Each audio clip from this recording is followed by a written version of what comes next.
Prime Minister and Minister for Infrastructure and Physical Development, Public Utilities, Civil Aviation and Transportation, and Minister for National Security, Home Affairs, Public Administration, Information, and Disaster Management of Grenada. I request protocol to escort His Excellency and invite him to address the Assembly.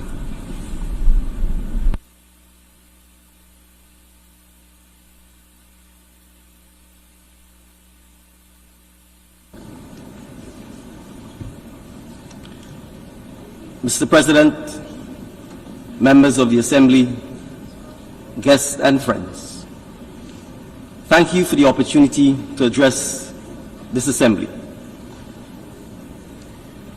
It is my honor to speak to you as the Prime Minister of Grenada and the Chair of the Caribbean Community, CARICOM. Mr. President, before I get into the core of my remarks, allow me to draw to your attention two hemispheric issues that require the attention of this Assembly. The first issue is that Cuba continues to face severe economic hardships. While Grenada and CARICOM welcome the United States' decision to remove Cuba from its list, and I quote, of states not cooperating fully, unquote, in the fight against terrorism, Cuba remains on the American list of state sponsors of terrorism, and the U.S. blockade remains in place. CARICOM is deeply troubled that the Cuban people have been forced to endure this 60-year imposition, which serves no constructive purpose and continues to harm the people of Cuba. We reiterate our call for the removal of Cuba from that list and the end of the blockade. Secondly, there is an urgent humanitarian crisis in Haiti, marked by acute food insecurity and a challenging security situation. We are grateful to Belize and Jamaica for sending security personnel to support the Kenyan troops, but the funding of the multinational security support mission remains critical. We are deeply interested in the United States' proposal to transition this mission into a formal United Nations peacekeeping operation. But regardless of the approach, we call on the international community to do its part to support the MSS mission and to alleviate the humanitarian crisis, especially by helping Haitian children's access to education. Haitians understand that the future of their country begins with investing in their youth. Thank you for consideration of these two important matters. Mr. President, my message today is simple.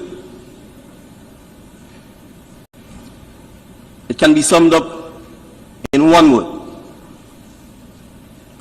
resilience. It is a trendy term, I realize, but for 16 million people in the Caribbean community, resilience is not merely a buzzword. It is the definition of daily life. Resilience resonates in our core as Caribbean people, making the most of tough circumstances and finding new ways to not only survive, but to thrive. So today, I want to speak about resilience in the face of climate change, paths to economic resilience, and the role of education in ensuring both. I will conclude by speaking about what Grenada and our fellow CARICOM nations are looking for in terms of international cooperation, but also what we bring to the table in return. Mr. President, the notion of resilience is not just a policy goal for me. It is deeply personal. And I tell you the story that you are about to hear, not because it is unique, but because at its heart, it is an experience that has been shared among so many of us in Grenada and the Caribbean. I was born in 1977 in a small hillside village in the parish of St. David in Grenada. Most households, including my own, did not have running water or electricity. We would walk to the public standpipe to fetch water in buckets. In my small agricultural community, the people I lived with worked the land or took up domestic work in town. At the time, that was common in Grenada. We were an agricultural island. We lived modest lives, built on hard work, community, and a sense of determination. But when I was quite young, that began to change. In 1979, Grenada experienced a political revolution that brought many changes. Education became a focus. So did tourism. Then, in 1983, when I was only 6 years old, the revolution came to a violent end, and we were thrust into the spotlight of global politics because of American intervention. It was a dividing line in our shared history and in minds. By 1989, both my parents had left the island to pursue opportunities overseas. My aunt helped to raise my siblings and me. In the years that followed, I continued my education. However, at that time in Grenada, education was not state-funded after age 16. So to continue my studies, I had to hustle. I had to develop entrepreneurial skills. I collected spice in the hills, and I sold it. Many of the kids in my village did the same. Those were frugal years, and I had to be disciplined. Once I finished my A-levels, I returned to teach at my high school, much to the amusement of my friends, many of whom were still attending high school there. But this role helped me to save for the next step in my educational journey: law school in the islands of Barbados and Trinidad and Tobago. So within a few years, I became a lawyer in Grenada with my own practice, serving clients locally and internationally. My personal resilience in the face of the many difficulties that crossed my path over the years allowed me to achieve the dream I sought. Finally, I was in a position to give back to my community. But, Mr. President, there is a limit to resilience. In 2020, something happened that none of us in this assembly were prepared for. As the COVID-19 pandemic began to take root in Grenada, I could see the strain on many of our people. We could see the glaring inadequacies of the systems and policies that were in place to support us. I saw the tension between the government's decisions and the needs of the people. And so, I could no longer stay on the sidelines. For months, I met with people who felt the same way I did, hoping to find ways to help our communities adapt to the challenges. But eventually, I realized that no matter how much we try to support change from the outside, real and meaningful transformation had to come from within. So it was at this moment that I decided to run for office. But it was not an easy decision. But I was driven by the belief that leadership means listening, adapting, and being willing to step up when your people need you. And so now, as Prime Minister, I'm determined to ensure that the resilience I learned becomes a cornerstone of Grenada's future and the future of the wider Caribbean. Mr. President, that means developing resilient minds. And so a major priority for me is ensuring that children in Grenada have the opportunity to learn, to study, and to realize their full potential. Because after all, it was education that took me from a small village to where I stand today, addressing you at the United Nations General Assembly. And it is education that will empower the next generation of leaders, thinkers, and dreamers, who I am sure will go on to achieve even more. So in Grenada, we are working to ensure that every child has access to free education up to the age of 18. This is because we understand that our greatest asset is our people. For small nations like ours, the path to resilience lies in unlocking the potential of our young people. But it is not just about traditional education. It is about preparing them for a digital and technological future.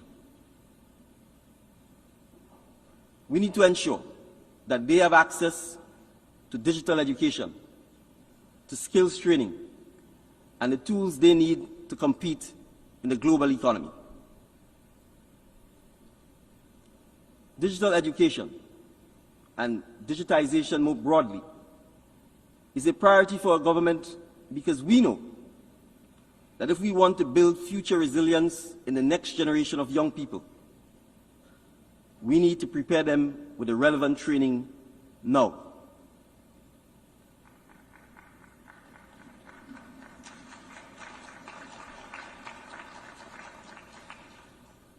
So at a time where it is possible to work in any market in the world, from anywhere in the world, digitization means that young people in the Caribbean have just as much potential access to global opportunities as their peers in Europe or North America. and with the added benefit of year-round sunshine. So digitization for Grenadians represents the democratization of opportunity. And this is where international cooperation is crucial. By bridging the digital divide, we can empower our young people to create solutions that will help not only Grenada, but the entire world move forward into a stronger, more sustainable, and more resilient future. We have become experts at resilience in the Caribbean because that is the Caribbean's reality. In Grenada, our resilience has been continually tested. One of our most challenging moments in recent history came in 2004, when Hurricane Ivan devastated the island, leaving destruction in its wake and forcing us to rebuild from the ground up. Less than 1 year later, we were struck by Hurricane Emily. And so we borrowed heavily. And while we were thankful that we were able to do so, the financial toll has been immense. For many years after, we struggled under the weight of that debt. Mr. President, only 3 months ago, that resilience was again tested when the islands of Carriacou and Petite Martinique, which form part of the tri-island state of Grenada, were hit by Hurricane Beryl, causing unimaginable destruction. And so again, this round of rebuilding will take months, if not years. The lesson that we and the wider Caribbean community continue to take to heart is that we understand that we cannot continue to rebuild after every storm without seeking sustainable solutions. So with international partnership, we develop innovative financial tools like the Caribbean Catastrophe Risk Insurance Facility, which allows us to receive financial payouts and recover more swiftly from natural disasters. We also introduced a hurricane relief clause in our financial agreements, enabling us to suspend debt payments in times of crisis, giving us the resources we need to focus on recovery. These efforts reflect more than just economic policy. They show that small island nations like Grenada can develop sophisticated solutions to the challenges we face. However, we also understand that we cannot do it alone. We need partnerships with the international community. Partnerships that will help us access both the financial tools and the technology needed to adapt to this new reality. Grenada, like many other small island developing states, is baffled by the continued debate in some spaces about whether climate change exists. But we do not have the luxury of skepticism. Rising sea levels are already affecting lives and livelihoods in our coastal villages. And warming seas continue to spawn stronger and more frequent storms. Hurricane Beryl was the earliest Category 5 hurricane on record in the Atlantic. And so the message that we in the Caribbean have for those who are looking to adapt to climate change, our message is simple. Learn from us. If there is an upside from the many storms that we have endured over the years, It is the lessons that we were able to take away from the various disasters. We have lived through the destructive power of hurricanes, which can erase decades of progress in just a few minutes. But we've also seen that when communities are prepared, we can save lives and we can save livelihoods. There is much more we can do. There is much more we must do. As a region, we have a clear vision and a plan to harness technology, ranging from drones that assess storm damage to early warning systems that enhance our preparedness. But we cannot fund these projects alone. While nations like Grenada are doing our part, we need the international community to step up and support our efforts. We are asking for more than just financial aid. We are looking for partnerships where we can work together on climate adaptation. Because we believe the resilience we are building today, through technology, through innovation, through partnerships, can serve as a model for others.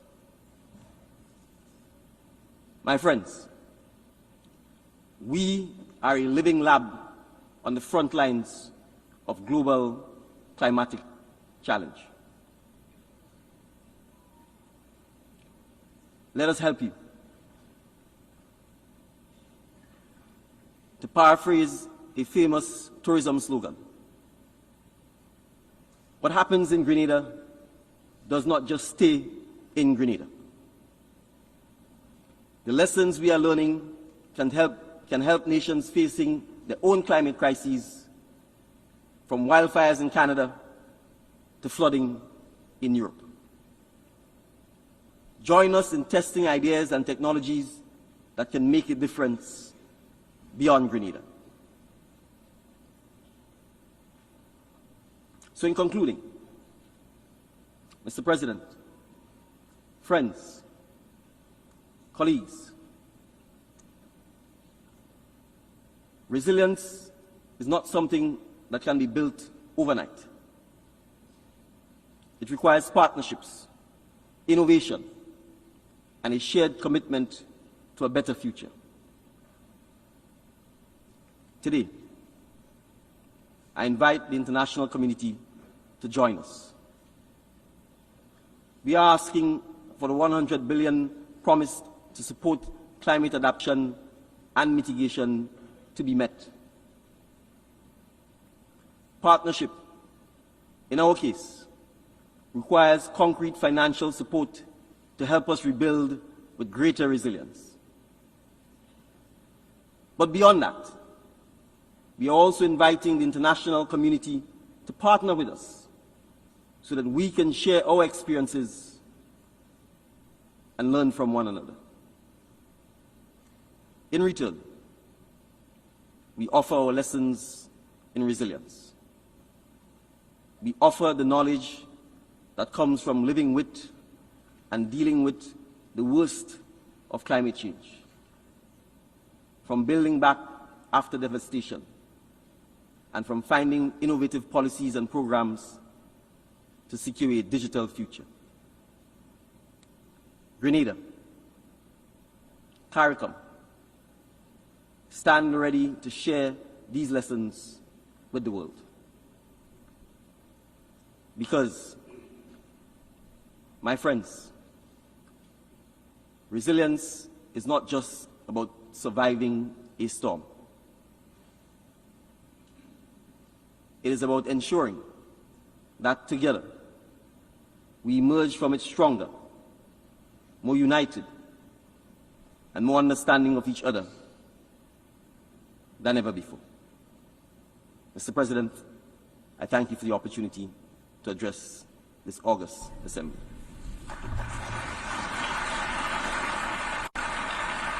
On behalf of the Assembly, I wish to thank the Prime Minister and Minister for Infrastructure, and Physical Development, Public Utilities, Civil Aviation and Transportation, and Minister for National Security, Home Affairs, Public Administration, Information and Disaster Management of Grenada.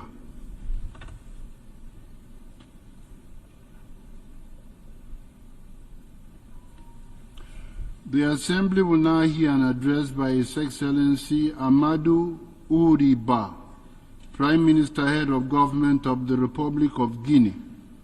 I request protocol to escort His Excellency and invite him to address the Assembly.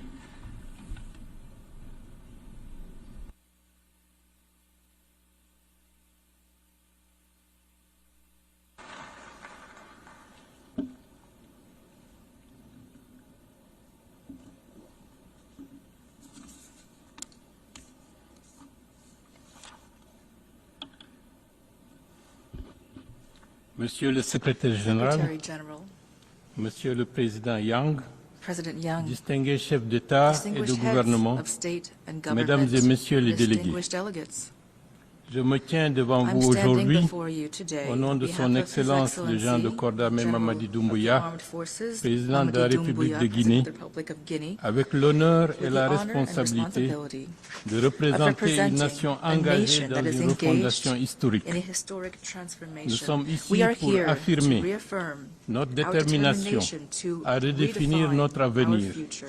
un avenir A fondé future sur la paix, built on peace, la justice et la justice dignité and pour dignity tous. for all. Aujourd'hui, 28 septembre Today, 2024, September 28th, trois dates, 2024, trois événements, there are trois three moments dates, three qui events, three incarnent moments l'esprit de that résilience embody the et spirit de liberté of de notre resilience peuple. and freedom of our people. Le 28 septembre September 28, 1958, 1958, le peuple de Guinée a people of choisi de Guinea voter massivement chose to pour le vote non overwhelmingly au référendum no proposé at par the le général de referendum Gaulle proposed by General de Gaulle, en optant ainsi pour thus l'indépendance choosing immédiate. immediate independence. Le 28 septembre September 2009, 28, 2009, ce même peuple this a réclamé, same people au prix d'un lourd reclaimed tribut, at a heavy sa price pleine jouissance de la the full liberté, enjoyment de la of démocratie et de their la dignité. freedom, democracy, Aujourd'hui, and dignity. le Today, 28 on septembre 28, 2024, 2024, en ce jour on this symbolique pour la symbolic nation day guinéenne, nous nous for tenons Guinea, devant we cette are auguste here assemblée before this pour august renouveler assembly notre engagement to en reaffirm toute liberté our freely made envers ces dynamiques pour commitment forger un for avenir these fondé sur la dynamics paix, la to justice build et la a dignité. future based on peace, En cette justice, heure and de grande dignity. turbulence mondiale, At this time marquée of great par des global conflits, turbulence, des inégalités grandissantes time of et une conflict, crise growing climatique qui inequality, menace and a l'existence climate de crisis l'humanité, that threatens the il existence est of impératif humanity. que nous soyons It is crucial audacieux that dans we nos be actions bold in et our unis actions dans and notre united vision.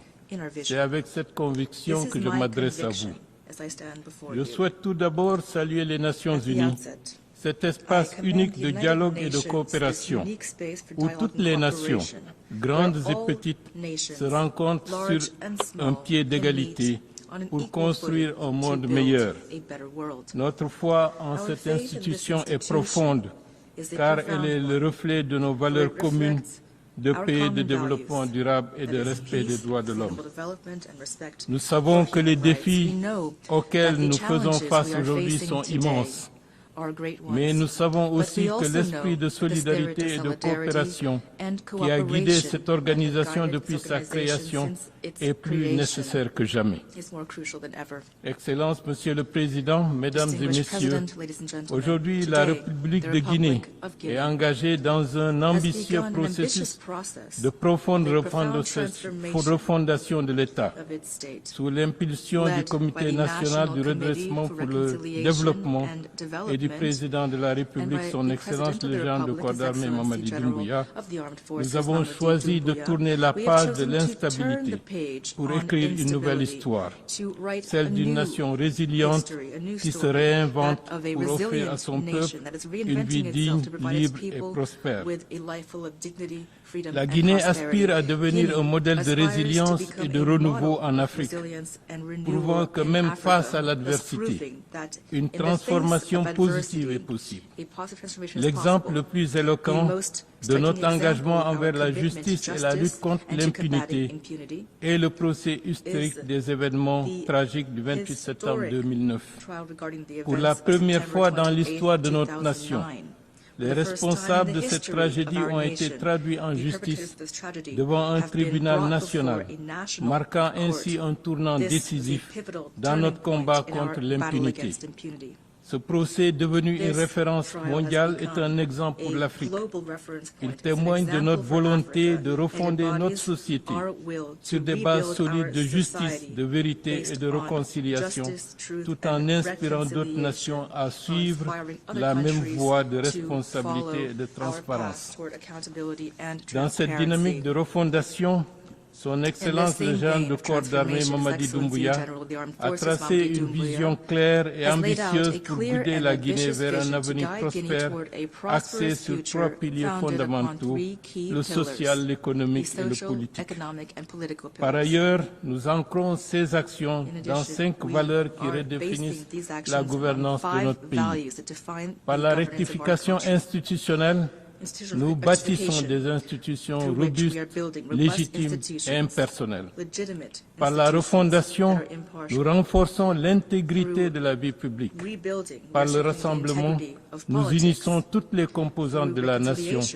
Par le redressement, nous mettons en place une gouvernance transparente et responsable. Enfin, par le repositionnement, nous intensifions notre engagement envers nos partenaires mondiaux en assurant une coopération active, dynamique avec toutes les institutions bi- et multilatérales. Ces valeurs orientent chaque pas que nous franchissons sur le chemin de la transformation nationale dans un esprit de justice, de solidarité et de dignité. Au cœur de cette transformation nationale se trouve un projet emblématique qui incarne notre vision de notre présent et de notre avenir. Le méga-projet du Simandou et son ambitieux programme Simandou 2040.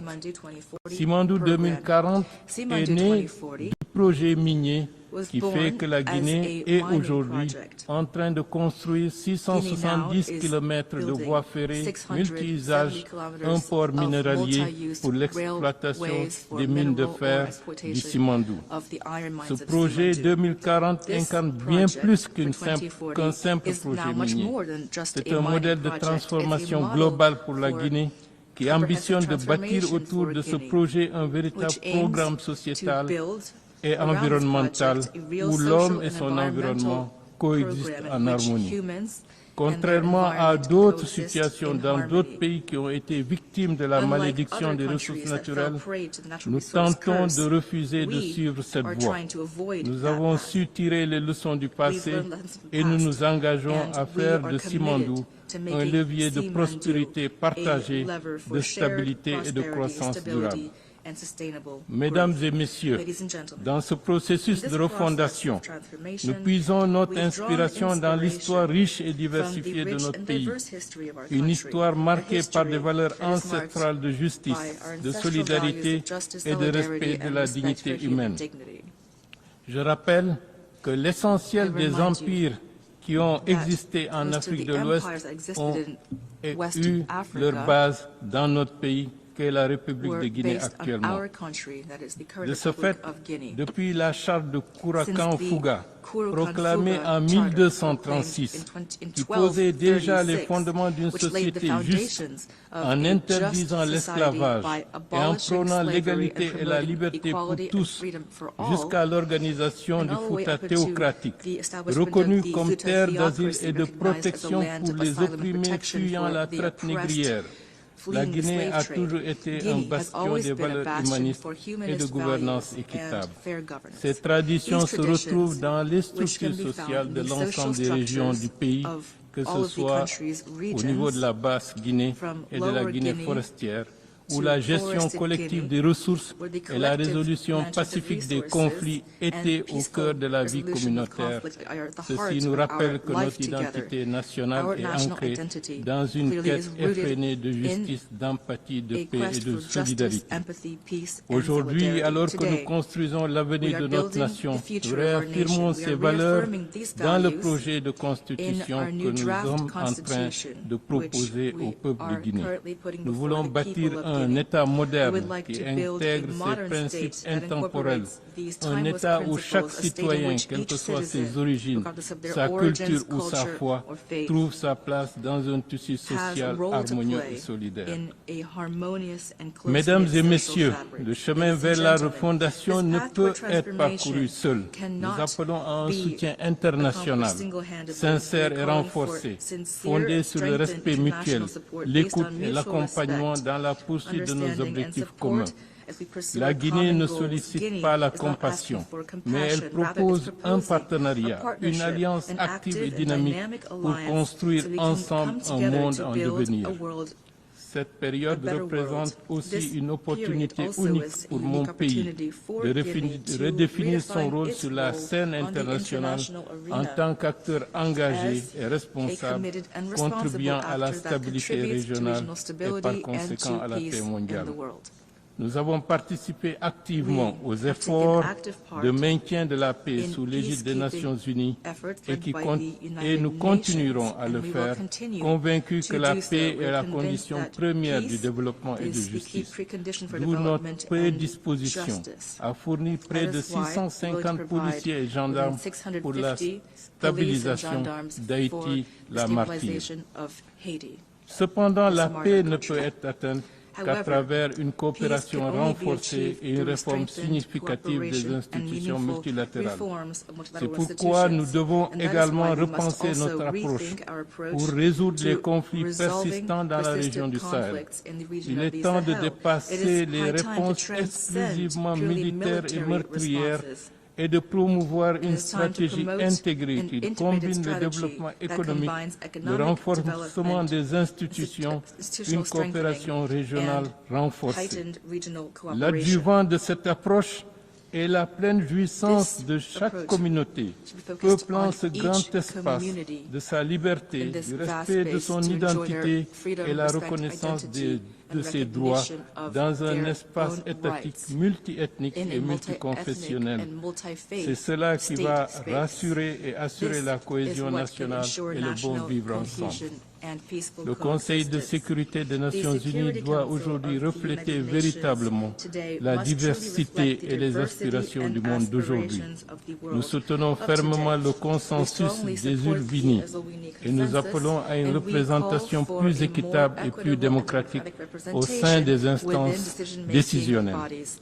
L'Afrique, These- avec ses Africa, 54 with its États 54 membres, member states, représentant plus d'un represents quart more des than membres de a l'ONU, fourth of ne the peut UN's plus member être states. relégué à It une can no place longer be secondaire pushed dans to les one décisions side in qui decisions confèrent la that paix et la concern sécurité mondiale. global peace and Nous security. appelons à ce que le We continent call for the africain African continent obtienne des sièges permanents au acquire Conseil de permanent sécurité seats in the Security avec tous Council les with all droits of the qui y sont associated associés, rights, y including compris le droit de veto. veto rights. Monsieur le Président, Mr. Mesdames et President, Messieurs, ladies and gentlemen, face aux crises in light multiples of the qui many secouent notre crises monde, that are threatening our il est world, évident it que is nos clear réponses that doivent our être responses collectives, must be humanitaires et collective, en empathie avec les humanitarian, souffrances des and peuples dans les based on zones en empathy conflit. with people suffering in Partout, des conflict zones. populations souffrent des ravages de la Everywhere, guerre, people are suffering des familles from the séparées, ravages of des war, communautés families are déplacées, des separated, vies communities perdues et des displaced, infrastructures lives vitales lost, détruites, essential infrastructure que ce destroyed, soit dans le conflit whether in russo-ukrainien, the Russian-Ukrainian en Europe, conflict, au in Moyen-Orient, le or in conflit Middle entre East, Israël et la with the Palestine, Israeli-Palestinian en conflict, Afrique, particulièrement or in au Africa, Soudan especially in ou dans Sudan, d'autres régions du or in monde, other regions of les the world. souffrances des The peuples sont suffering immenses of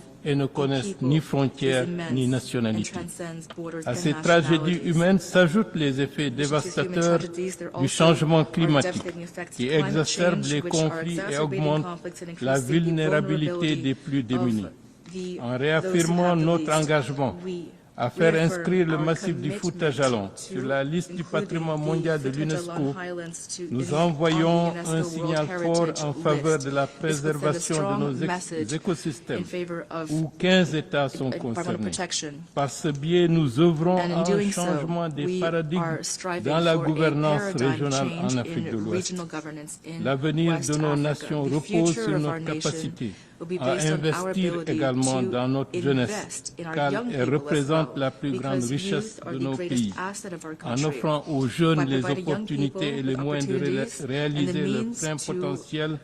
Nous pouvons lutter efficacement contre les maux qui les poussent vers l'immigration clandestine. L'immigration, loin d'être une solution, est en train de vider nos pays de leurs ressources humaines les plus précieuses. Par ailleurs, les avancées technologiques et numériques doivent être mises au service de tous. Nous plaidons alors pour un accès universel aux innovations technologiques, tout en veillant à ce que l'éthique demeure au cœur de leur utilisation. Comme le disait François Rabelais, « Science sans conscience n'est que ruine de l'âme ». Excellences, Monsieur le Président, Mesdames et Messieurs, aujourd'hui nous appelons les nations à se rassembler autour d'une vision commune, celle d'un monde qui place l'humain au centre de toutes ses préoccupations. Ensemble, nous pouvons surmonter les défis les plus ardus, éteindre les foyers de tension et embrasser une paix durable. Le monde nous attend. Les Nations Unies, nées pour promouvoir la paix et la sécurité mondiale, doivent agir pendant qu'il est encore temps pour faire taire les armes et les bombardements. La Guinée, quant à elle, nation souveraine et déterminée à forger son propre destin, se tient fermement sur la scène internationale avec une vision claire et indépendante. Il y a un an, depuis de cette même tribune, notre chef de l'État, le général Mamadi Doumbouya, a clairement exprimé notre engagement en faveur des intérêts de l'Afrique en toute souveraineté, sans se laisser influencer par des intérêts contradictoires qui sont extérieurs au continent. Aujourd'hui encore, cette orientation guide notre action, privilégiant avant tout le développement et la prospérité de notre continent. Tel est le vœu de son Excellence le général de corps d'armée Mamadi Doumbouya et du peuple de Guinée, que nos actions d'aujourd'hui façonnent un avenir de paix et de lumière où toutes et tous vivent la paix ensemble pour un monde meilleur. Je vous remercie.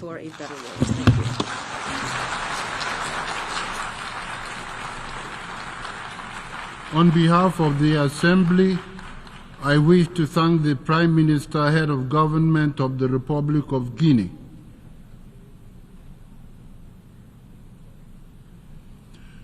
The Assembly will hear an address by His Eminence Cardinal Pietro Parolin, Secretary of State of the Holy See.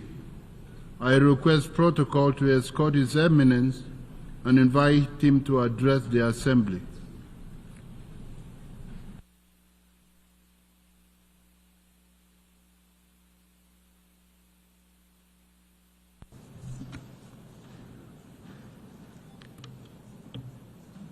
Mr. President, I am honored to extend to you and to the representatives of the nations assembled here the warm greetings of His Holiness Pope Francis, while also congratulating Your Excellency on your election as President of this esteemed Assembly. Mr. President, the Holy See is deeply concerned that we are witnessing a worrying increase in the number of conflicts worldwide and the severity of their violence. These conflicts are responsible for a significant loss of innocent life and a vast amount of destruction. 75 years after the ratification of the Geneva Conventions, humanitarian law is still being undermined and increasingly being violated. The targeting of places of worship, educational institutions, medical facilities, and other civil infrastructure is a prevalent phenomenon. The Holy See calls for the strict observance of international humanitarian law in all armed conflicts. The situation becomes more complex when one considers the destabilizing role often played by violent non-state actors in many of the crises around the globe. It is imperative that these groups seek a constructive engagement with states, renounce violence and acts of terrorism, and enter into legality. Peace is only possible if it is wanted. The pursuit of peace is a collective responsibility. It is imperative to move beyond rhetoric and the tendency to ascribe blame. However, the reality is that there is no genuine commitment to peace. In times of conflict, there is often a tendency to prioritize military victory over the pursuit of peace. It is incumbent upon diplomacy to demonstrate unwavering dedication to pursuing every avenue for negotiation to establish enduring peace. To pursue peace, however, it is not enough simply to eliminate the instruments of war. Its root causes must be eradicated. Foremost among these is hunger, a scourge that continues to afflict entire areas of our world, while others are marked by massive waste of food.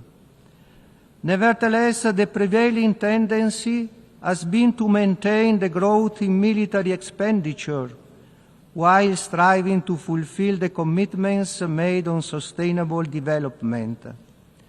Pope Francis appeals to rich countries to acknowledge the gravity of so many of their past decisions and determined to forgive the debts of countries that will never be able to repay them.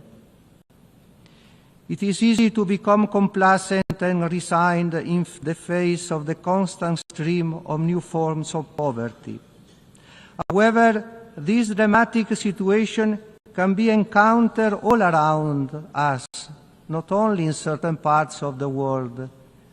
This is the case, for example, of the modern phenomenon of homelessness.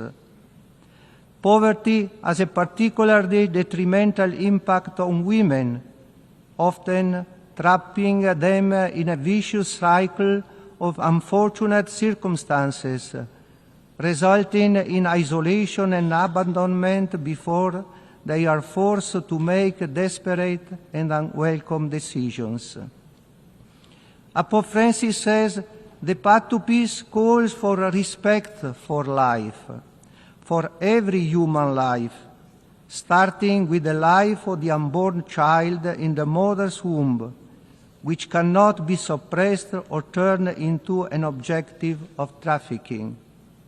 The practice of so-called surrogate motherhood represents a grave violation of the dignity of both the woman and the child, based on the exploitation of situation of the mother's material needs. The Holy See hopes for an effort by the international community to prohibit this practice universally. The dignity of migrants must be upheld. People seeking refuge must be not rejected, but welcomed with respect and a sense of humanity. Another affront to human dignity is trafficking human beings. This illegal and, above all, dehumanizing practice must be stopped and the traffickers brought to justice. Closely related to the dignity of human life is the care of our common home. The effects of climate change are borne by the poorest countries, who contribute the least to it, but are those who carry the greatest burden of its effects. Opportunities and risks are also given by the rise of new technologies, particularly artificial intelligence. There is a need to ensure and safeguard a space for proper human control over choices made by artificial intelligence. In light of the tragedy that is armed conflict, it is urgent to reconsider the development and use of devices like the so-called lethal autonomous weapons and ultimately ban their use. No machine should ever choose to take the life of a human being. There is a necessity for the establishment of a binding ethical and regulatory framework to be negotiated both within the non-military and military domains. The Holy See is convinced that a world free from nuclear weapons is both necessary and possible. The goal of a world free of nuclear weapons can only be achieved through discussions based on mutual trust. It is evident that the adherence to and respect for international disarmament agreements and international law should not be perceived as a form of weakness. The Holy See renews its call for a total and complete disarmament.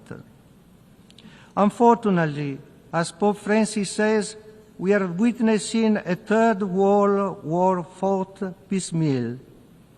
In the midst of the ongoing tragedy of the Russian war in Ukraine, we are faced with a situation that calls for urgent action to prevent further escalation and to create a path towards a just and peaceful resolution.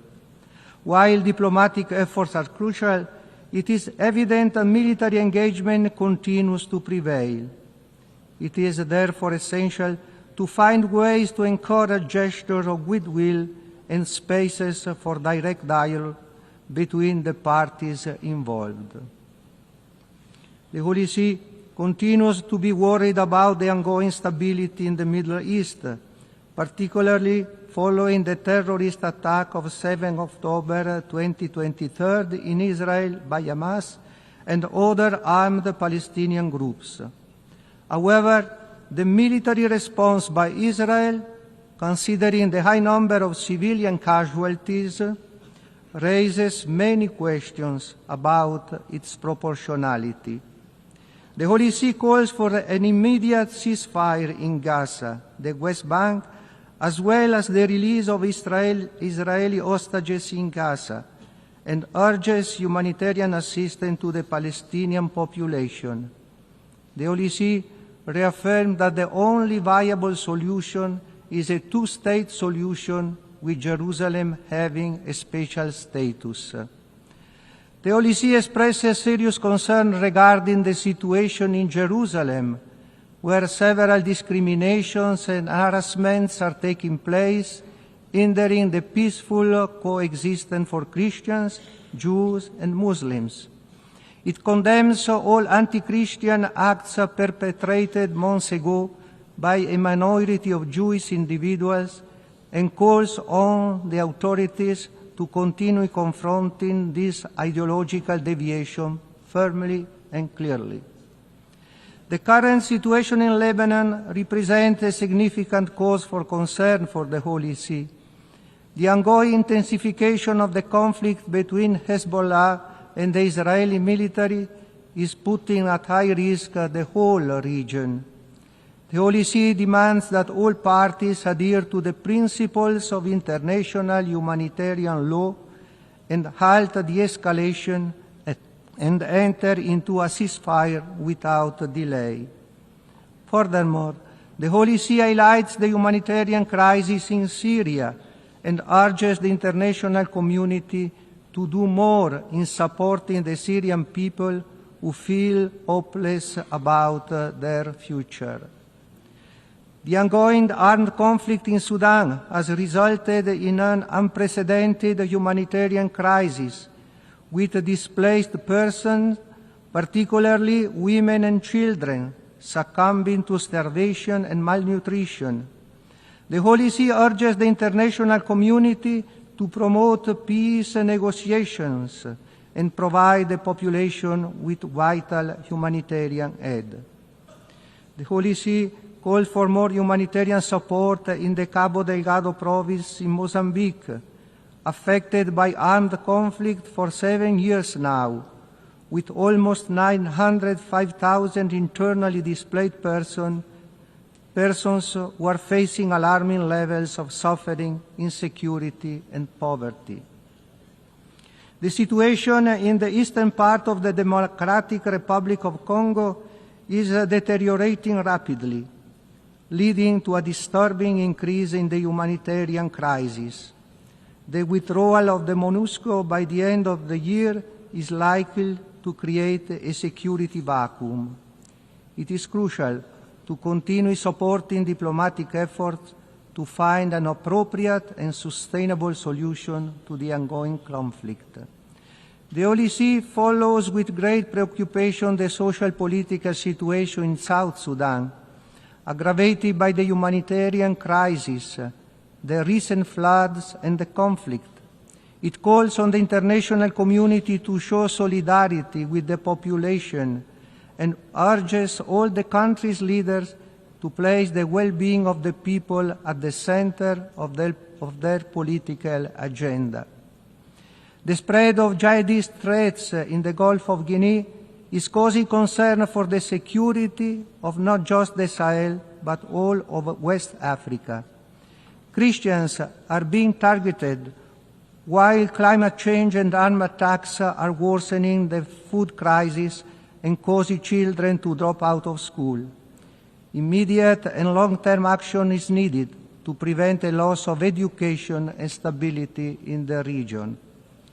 The OLC is following the dramatic situation in Haiti with apprehension and hopes that the steps that are being taken with the support of the international community to establish democratic order and stop the violence will lead to peace and reconciliation in the country.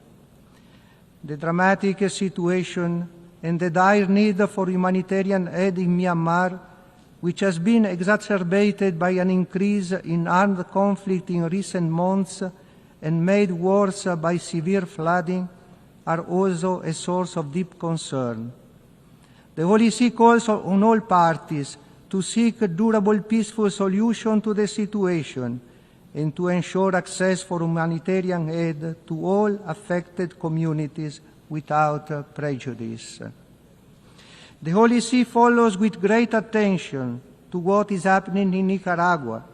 It is in particular concerned about the measures taken against the personnel and institutions of the Church, which directly affect the sensitive issues of religious freedom. It is hoped that in conjunction with the other fundamental rights of individuals and society, this freedom will be adequately guaranteed. For its part, the OLC is open to respectful and constructive dialogue with the authorities of the country, with a view to resolving difficulties and promoting peace, fraternity and harmony for the benefit of all.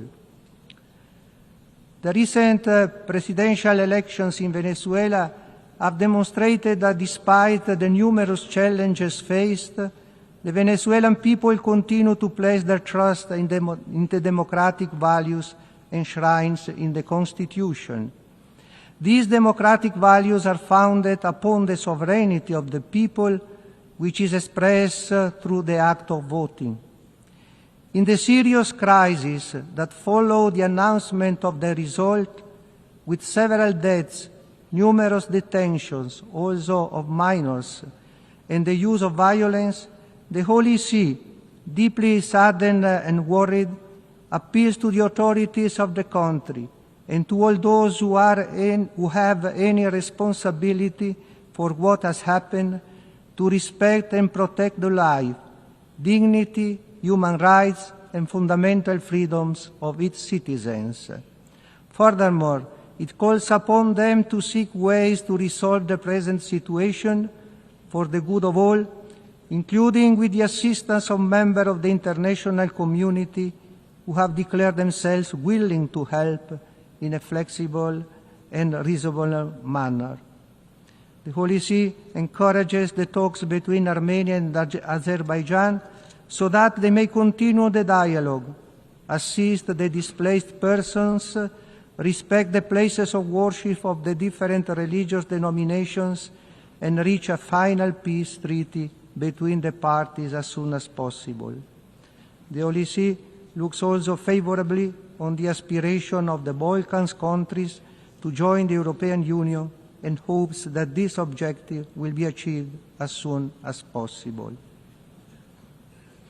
While disarmament fosters peace among nations, there is also a need to foster peace within societies through democracy.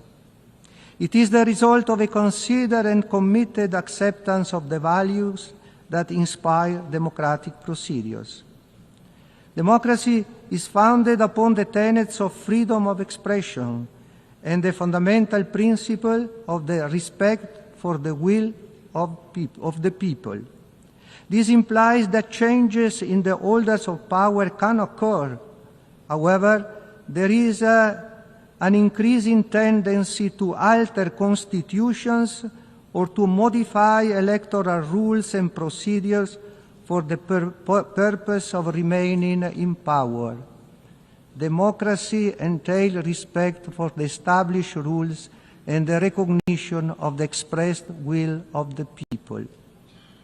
Pope Francis made it clear that the path to peace calls for respect for human rights. Regrettably, in recent decades, attempts have been made to introduce new rights, leading to instances of ideological colonization, in which gender theory plays a central role. The latter cancels differences in its claim to make everyone equal. It does not even help ensuring the harmony between women and men. It is also inconceivable to associate the concept of right with the practice of abortion, which involves the taking of an innocent life. The Holy See is profoundly alarmed that some of the most common violations of human rights occur in the area of religious freedom. Christians are the most vulnerable in this regard, where 1 in 7 are subjected to persecution. Mr. President, there is a need to recover the roots, the spirit and the values that gave rise to this organization, while at the same time taking into account the changed context. The first and most necessary reform needed is the return to a sincere and open dialogue. It is evident that without dialogue and an open exchange of perspectives, even when there is disagreement, consensus and agreement cannot be reached. The Holy See, as it has done in these last 6 decades of presence at the UN, continues to support the work of the organization, making its voice heard in defense of the poor, of those in vulnerable situations, supporting every peace process and initiative. Thank you, Mr. President.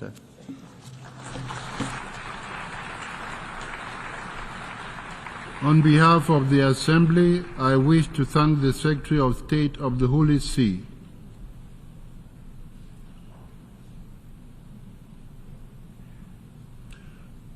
I now give the floor to His Excellency Wang Yi, Special Representative of President Xi Jinping, Member of the Political Bureau of the CPC Central Committee, and Minister for Foreign Affairs of China.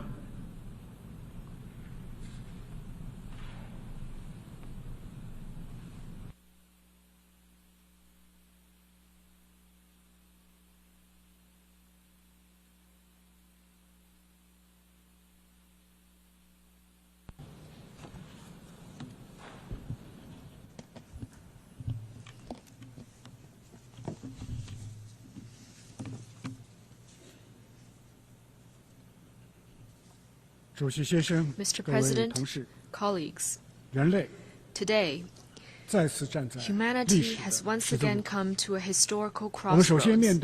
We are facing a changing and turbulent world. Challenges of insecurity, imbalanced development, and ineffective governance are increasingly prominent. Hotspot conflicts, major country confrontation, and geopolitical tensions keep emerging. The future of this planet is becoming a cause for growing concern. Meanwhile, we are also embracing a world full of hope. Multipolarity and globalization have become the unstoppable trend of our times. The aspirations of the global South nations for modernization has never been stronger. Our stride toward modernization has never been more steadfast. This institution, the United Nations, embodies the aspirations of people across the world for lasting peace and common prosperity, and bears witness to the glorious journey of the international community coming together in pursuit of progress. President Xi Jinping stressed on multiple occasions that the role of the UN should be strengthened, not weakened. Amid global transformation not seen in a century, what China calls for is to follow the trend of the times, keep to the direction of human progress, and make the right choices of history. What China proposes is to uphold peaceful coexistence and put in place a security architecture that ensures enduring stability, uphold openness and inclusiveness, and foster a development paradigm that promotes shared prosperity, uphold harmony without uniformity, and adopt an approach to civilizations that promotes exchange and mutual learning, and adopt fairness and justice and develop a governance structure that pulls strengths for shared benefit. In today's world, the security of all countries is tied together. In face of various kinds of global challenges and risks, no one can stay immune or enjoy security alone. Countries need to be guided by a vision of common, comprehensive, cooperative, and sustainable security. We should respect each other's sovereignty and territorial integrity, take the legitimate security concerns of others seriously, and resolve disputes and differences through dialogue and consultation. We should actively explore a path for major countries to coexist in peace and work for a new type of international relations characterized by mutual respect, fairness, justice, and win-win cooperation. In today's world, the development of all countries is deeply integrated. If the rich get richer, while the poor remain poor, then everyone is born equal would become an empty slogan, and fairness and justice would be even more elusive. Achieving modernization is a legitimate right of the people of all countries, not a prerogative of a few. We should be committed to advancing global modernization and ensure that no one and no country is left behind on the journey toward modernization. We should advocate a universally beneficial and inclusive economic globalization, unequivocally oppose unilateralism and protectionism, and help developing countries leap over the development divide to maintain the vitality of global economic growth. In today's world, each civilization has its own strengths. President Xi Jinping pointed out that there is no such thing as a superior or inferior civilization, and civilizations are different only in identity and location.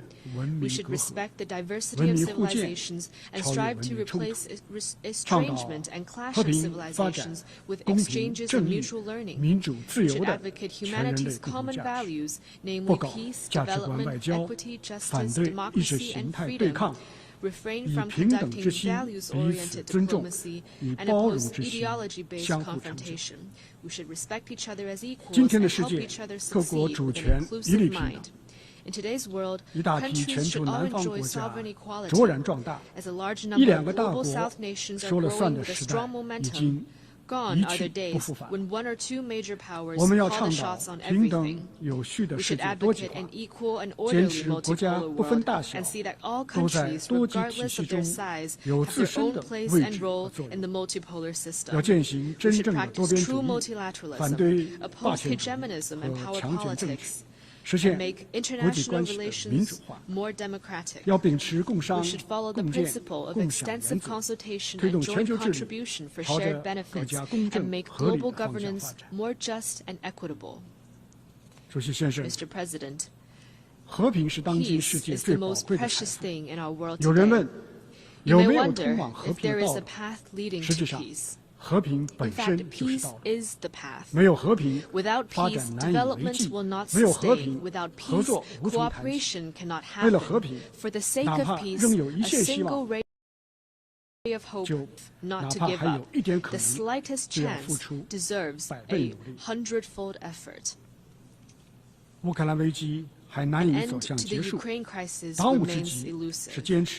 The top priority is to commit to no expansion of the battlefield, no escalation of fighting, and no provocation by any party, and push for de-escalation of the situation as soon as possible. China is committed to playing a constructive role, engaging in subtle mediation, and promoting talks for peace, not throwing oil on the fire or exploiting the situation for selfish gains. At this session of the General Assembly, China, Brazil, and other countries in the Global South have jointly launched the Group of Friends for Peace. Its very purpose is to uphold the purposes and principles of the UN Charter, build consensus for a political settlement of the crisis, and contribute to a prospect of peace. The question of Palestine is the biggest wound to human conscience. As we speak, the conflict in Gaza is still going on, causing more casualties with each passing day. Fighting has started in Lebanon again, but might cannot replace justice. Palestine's long-held aspiration to establish an independent state should not be shunned anymore, and the historical injustice suffered by the Palestinian people should not be ignored anymore. There must not be any delay in reaching a comprehensive ceasefire, and the fundamental way out lies in the two-state solution. China has always been a staunch supporter of the just cause of the Palestinian people to regain their legitimate national rights and a staunch supporter of Palestine's full UN membership. We have recently helped bring about breakthroughs in intra-Palestine reconciliation and will continue to work in concert with like-minded countries for a comprehensive and just settlement of the question of Palestine and durable peace and stability in the Middle East. The issue of Afghanistan concerns regional peace and security. It is important to help the country exercise prudent governance, fight terrorism effectively, improve people's lives, and reinvigorate the economy to create a better life or future for the people of Afghanistan. The Korean Peninsula should not experience war again. The important thing is to make persistent efforts for de-escalation, commit to seeking solutions through dialogue and consultation, realize a transition from the armistice to a peace mechanism, and safeguard peace and stability on the peninsula. China is deeply aware that Asia needs stability and development and opposes division and conflict.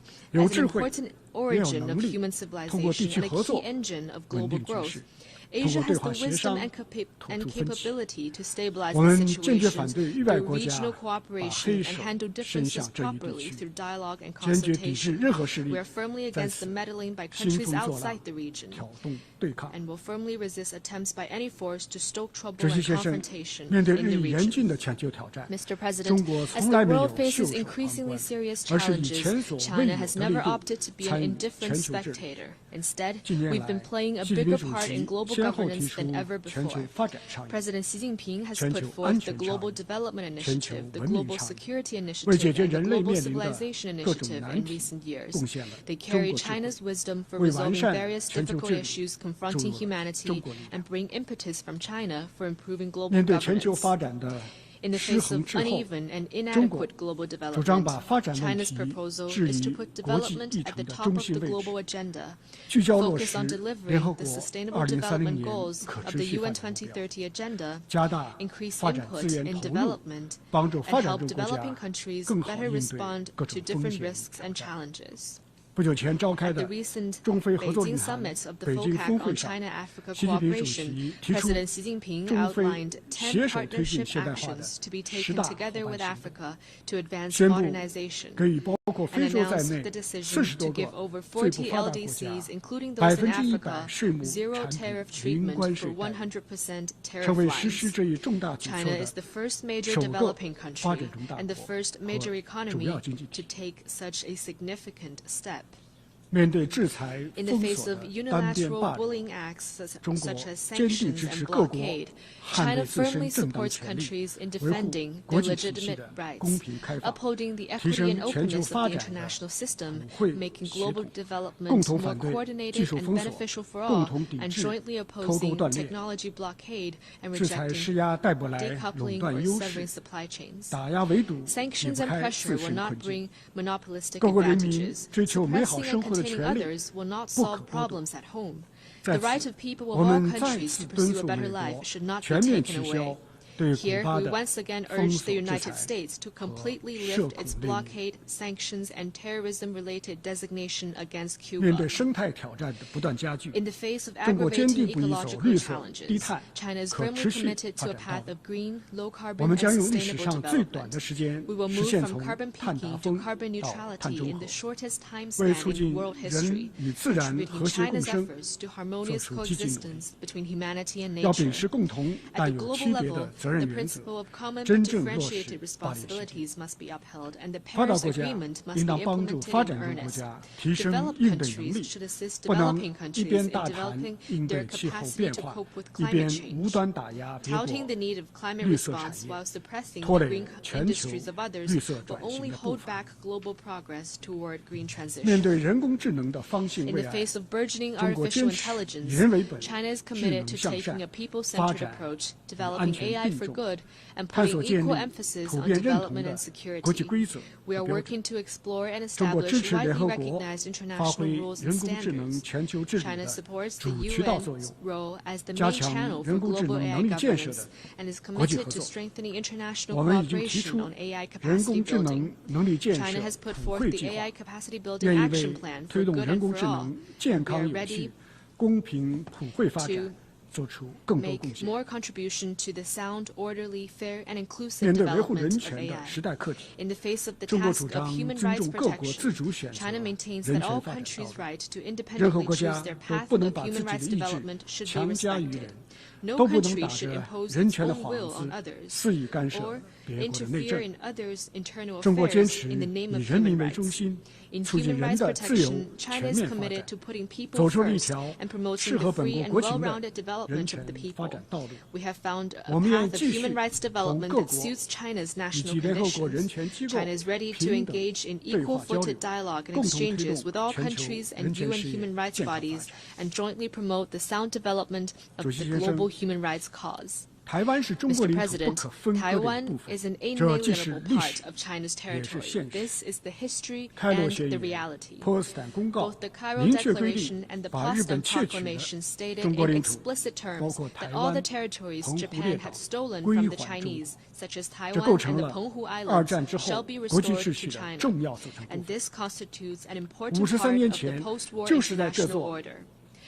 Right here in this august hall, 53 years ago, the 26th session of the UN General Assembly adopted Resolution 2758 with an overwhelming majority, deciding to restore all the rights of the People's Republic of China at the UN, to recognize the representatives of the government of the People's Republic of China as the only legitimate representatives of China to the UN, and to expel the representatives of the Taiwan region from the UN and all the organizations related to it.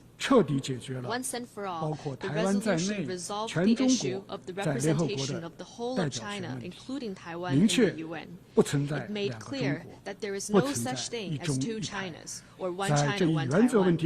On this matter of principle, there is no gray zone or room for ambiguity. The complete reunification of China will be achieved. Taiwan will eventually return to the embrace of the motherland. This is the overwhelming trend of history that no one and no force can stop. Mr. President, in a few days' time, the People's Republic of China will celebrate the 75th anniversary of its founding. Over the past 75 years, no matter how the world changes, China's dedication has not changed. It is dedicated to pursuing happiness for the Chinese people and the rejuvenation of the Chinese nation. It is also dedicated to human progress and world harmony. In the course of seeking its own development, China has kept in mind the common interests of the whole world, generating